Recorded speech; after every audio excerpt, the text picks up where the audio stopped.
شروع اللہ کے نام سے جو بڑا مہربان نہایت رحم والا ہے۔ عزیز دوستو، آج کی ہماری کہانی روس یعنی کہ رشیا کے ایک انتہائی پراسرار اور بدکار شخص کی ہے، جس کو مخفی یعنی منفی قوتوں کی تلاش تھی۔ لیکن جب یہ منفی قوتیں اس شخص کو حاصل ہوئیں تو یہ شخص مجسم شیطانی بن گیا۔ اس نے بادشاہ کو ذہنی غلام بنایا اور شہزادیوں کو کھلونا۔ 1870 میں سائبیریا کے ایک گاؤں میں ایک تانگے والے کے گھر ایک لڑکا پیدا ہوا جس کا نام راسپوتین رکھا گیا۔ اس بچے میں پیدائشی طور پر کچھ پراسرار قوتیں موجود تھیں۔ یہ استبل میں موجود گھوڑوں کو نگاہوں کے ذریعے اپنے پیغام پہنچا دیتا اور ان کی باتیں جان لیا کرتا۔ ایک دفعہ اس کے گاؤں میں ایک گھوڑا چوری ہو گیا۔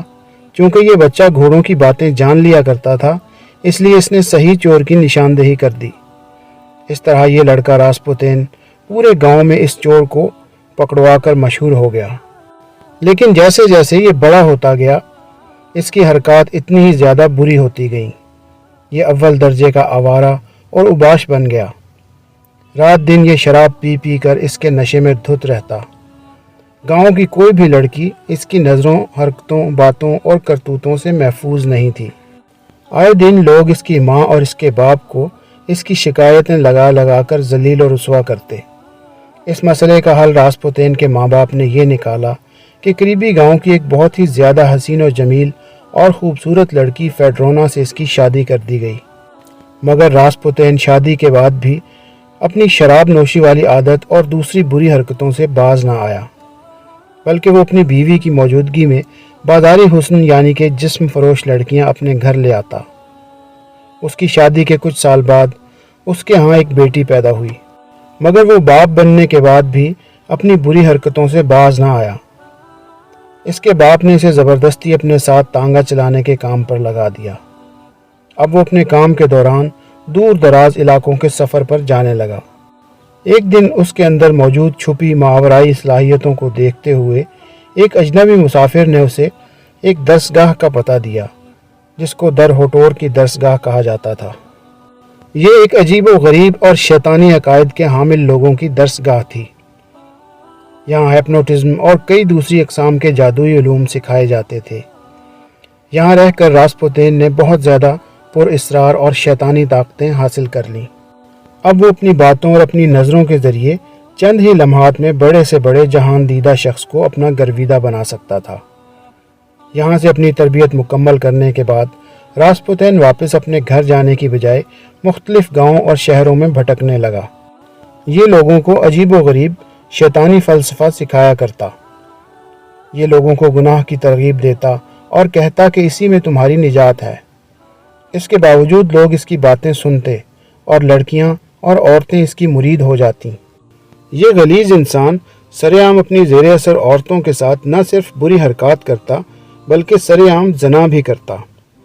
جب چرچ کو راسپوتین کی ان شیطانی حرکات کا علم ہوا تو پادریوں نے مل کر آپس میں کافی بحث مباحثے کے بعد اس کے خلاف گرفتاری کا حکم جاری کیا اور ایک پولیس افسر اس کو گرفتار کرنے کے لیے اس کی طرف بھیجا۔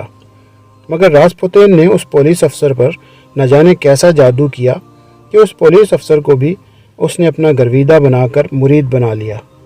اب اس کی شہرت دیہاتوں یعنی گاؤں سے نکل کر نہ صرف شہروں بلکہ ملک کے بااثر ترین حلقوں میں پہنچنے لگی۔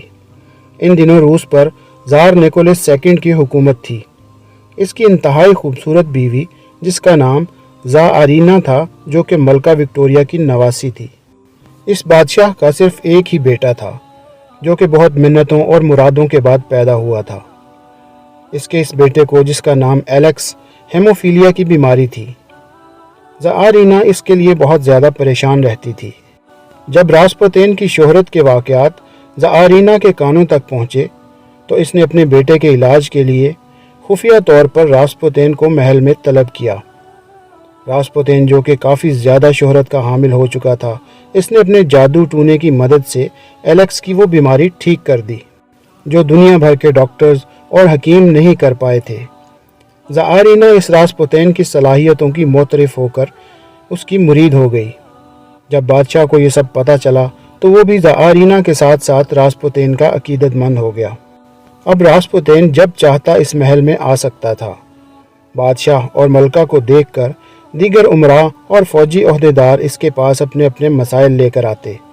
آہستہ آہستہ وہ اشرافیہ میں بہت مقبول ہو گیا، مگر اس کے ساتھ ساتھ اس کی بری عادتوں، بدکاری اور جنسی ہوس کے قصے بھی بہت مقبول ہونا شروع ہو گئے۔ یہ اپنی ماننے والی عورتوں کو زنا کی ترغیب دیتا اور خود ان کے ساتھ ملوث ہوتا۔ یہ انتہائی غلیظ شخص تھا، اس کے جسم سے ہر وقت بہت گندی بدبو آتی رہتی تھی۔ غسل نہ کرنے کی وجہ سے اس کے سر اور داڑھی کے بال چکناہٹ اور گندگی سے بھرے رہتے تھے۔ اس کے منہ سے بدبو آنے کے ساتھ ساتھ دانت بھی نہایت گندے اور ناخنوں میں بری طرح سے میل بھرا ہوا تھا۔ اس کے باوجود یہ امیر اور خوبصورت عورتوں کو اس طرح اپنا گرویدہ بنا لیتا کہ اس کے ساتھ بدفعلی اور بدکاری کو وہ اپنے لیے باعث شرمندگی سمجھنے کی بجائے باعث فخر سمجھتی تھیں۔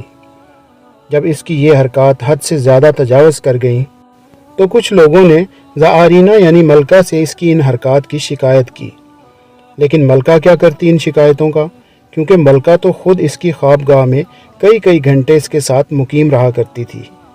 وہ راسپوتین کی صلاحیتوں کی دل سے قائل ہونے کے ساتھ ساتھ اس کی گرویدہ تھی۔ اس ملکہ نے یہ رپورٹ پھاڑ کر پھینک دی، راسپوتین بادشاہ اور ملکہ کو ہپنوٹزم کے ذریعے اپنا غلام بنا چکا تھا۔ اب دنیا کی سب سے بڑی مملکت روس کے سفید و سیاہ کا مالک یہی شخص راسپوتین تھا۔ بادشاہ اس کے ہر فیصلے کی تائید کرتا۔ جو شخص اس کے خلاف جانے کی جرت کرتا اس کو یا تو برطرف کر دیا جاتا یا پھر وہ شخص اپنی جان سے ہاتھ دھو بیٹھتا۔ اس بدکردار شخص نے مملکت کی بے شمار لڑکیوں، عورتوں، شہزادیوں، رانیوں اور ملازماؤں کو اپنی جنسی ہوس کا نشانہ بنایا، مگر ان عورتوں کے شوہر اس کی طاقت سے بخوبی واقف تھے، اس لیے وہ اس کے خلاف کوئی بھی بات نہیں کر سکتے تھے، اور اس کے خلاف جانے کا انجام بھی ان کو اچھی طرح سے معلوم تھا۔ لہٰذا اب لوگ اس کے خلاف شکایت نہیں بلکہ اس پر قاتلانہ حملے کرنے لگے۔ ایک نوجوان جس کا نام پرنس پیلکس یوسوسف تھا، جب اپنی رشتہ دار عورتوں کو اس کے ساتھ بدکاری میں ملوث دیکھتا تو خون کے گھونٹ پی کر رہ جاتا۔ چنانچہ اس نے راسپوتین کو قتل کرنے کا منصوبہ بنایا۔ یہ ایک عقیدت مند کی طرح راسپوتین سے ملا اور اسے اپنی بیوی کی خوبصورتی اور اس کی بے اولادی کے بارے میں بتایا۔ اس کو یہ سب بتانے کے بعد اپنے گھر آنے کی دعوت دی۔ عورتیں تو راسپوتین کی کمزوری تھیں اور یوسوسف یہ بات اچھی طرح سے جانتا تھا۔ وہ مقرر کردہ وقت پر یوسوسف کے گھر پہنچ گیا، جہاں اسے بے تحاشا زہر سے ملی ہوئی شراب پلائی گئی، مگر اس کو یہ شراب پلانے کے باوجود اس کو کچھ بھی نہ ہوا۔ یوسوسف اور اس کے دوست یہ سب ماجرا دیکھ کر حیران رہ گئے۔ پھر انہوں نے اس پر کئی گولیاں فائر کی اور ایک خنجر دستے سمیت اس کے سینے میں گھونپ دیا۔ اس کے بعد اسے ایک دریا میں ڈبو دیا گیا۔ بادشاہ اس وقت محاذ جنگ پر تھا، لیکن راسپوتین کی موت کی خبر ملتے ہی وہ دارالحکومت پہنچ گیا۔ 20 ستمبر 1916 کو اسے پورے شاہی اعزازات کے ساتھ دفن کیا گیا۔ اس کے مرنے کے چند ہی ماہ بعد روس میں انقلاب آ گیا۔ بادشاہ اور اس کی ملکہ زعارینا سے تخت و تاج چھین لیا گیا۔ 21 مارچ 1917 کو انقلابیوں نے راسپوتین کی قبر کو کھود کر اس کے تابوت کو آگ لگا دی۔ روس کی سب سے زیادہ طاقتور شخصیت کا انجام اتنا ہی بھیانک ہوا کہ جتنا اس کے کرتوت تھے۔ تو دوستو، یہ تھی ہماری آج کی ویڈیو۔ امید ہے کہ آپ کو پسند آئے گی۔ مزید اس طرح کی اچھی ویڈیوز دیکھنے کے لیے ہمارے چینل کو سبسکرائب کریں اور ہماری ویڈیوز کو اپنے دوستوں کے ساتھ واٹس ایپ اور فیس بک پہ شیئر کرنا ہرگز نہیں بھولیے گا۔ اپنا اور اپنے پیاروں کا بہت خیال رکھیے گا اور ہمارے چینل کا بھی۔ اللہ حافظ۔